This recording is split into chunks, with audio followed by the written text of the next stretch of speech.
My people, welcome to my YouTube channel. On this particular episode, we are going to dive into the Portuguese invasion in Kenya. Our story begins in the late 15th century when Portugal, fueled by the desire for adventure and trade, set its eyes on the East African coast. Picture this, a bunch of Portuguese explorers, fancy hats, and an unwavering love for spices.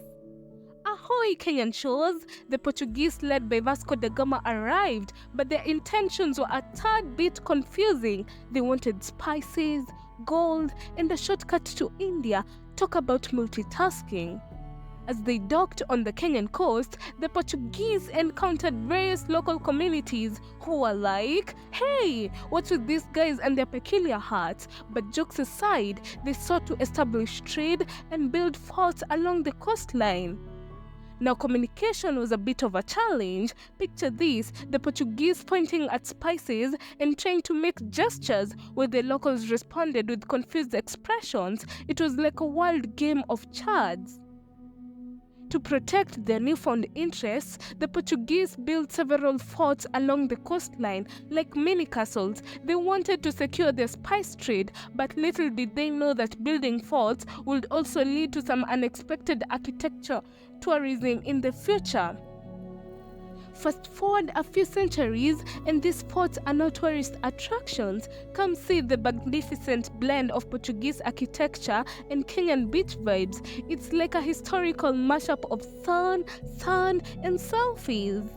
But back to our story, as the Portuguese had their fort building extravaganza, they encountered resistance from the locals. It wasn't all smooth sailing. The locals were like, hey, this is our turf, so they put up a fight. It was a historic showdown. Portuguese versus locals, decking it out in a boxing for beachfront match. The bell rang, punches were thrown, but in the end, the Portuguese came out on top and maintained control of the coastline. With their forts built and spice trade secured, the Portuguese had a beach party along the Kenyan coast. They were the cool kids on the beach, strutting their stuff and leaving their cultural influence behind. Move over Kardashians, the Portuguese were the original influencers, introducing new ideas, foods, and even some Swahili words. Can you imagine a Kenyan restaurant today without some Portuguese culinary flair? Obrigado, Portugal. But as all good things must come to an end, so did the Portuguese reign in Kenya. Their dominance along the coast began to wane in the 17th century as other European powers entered the scene, vying for control and trade opportunities. And just like that, the Portuguese era in Kenya reached its final chapter. But fear not, history buffs, the legacy of the colonization lives on in the cultural tapestry of this vibrant nation.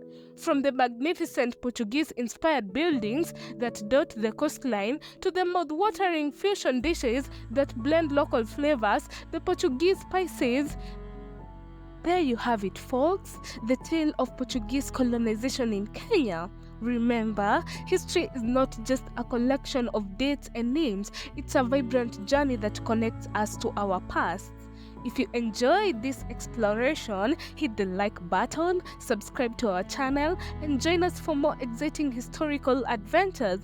Until next time, keep learning, keep laughing, and keep exploring the rich tapestry of our shared history. Stay curious.